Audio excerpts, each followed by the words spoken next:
Hola, ¿cómo están? Mi nombre es Mejía, creador y reinventor del torno vertical fonográfico automático.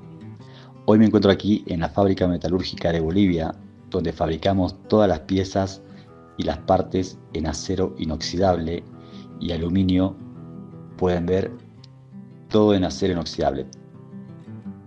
Tecnología electrónica de alta calidad, placas de última generación, industriales, doble faz, de última tecnología. Pueden venir aquí a la fábrica a comprobar la construcción de las máquinas ustedes mismos.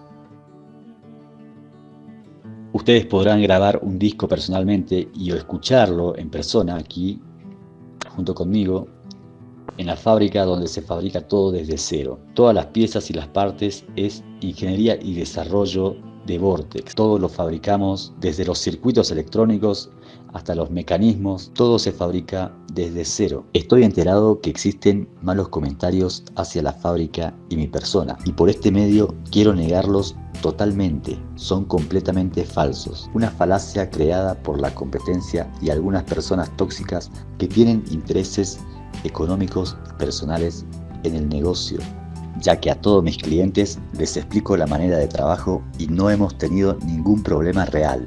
Todos esos comentarios negativos se hacen a través de redes de la web. Son haters de la web que atemorizan a los interesados en mis máquinas. Y la verdad, yo estoy muy tranquilo trabajando en mi empresa, ya que sé que solo se trata de haters generados por la escasez del producto. Todo es parte de la industria. Así que bueno, los invito a que vengan, así como Damián vino y se llevó una máquina. Ahí los dejo con su visita.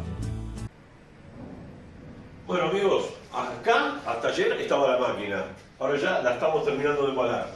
En unas horas más ya va a estar en Buenos Aires, Argentina. Pero antes de terminar con esto, quiero compartir con ustedes la primera grabación. Vamos a tener la exclusividad.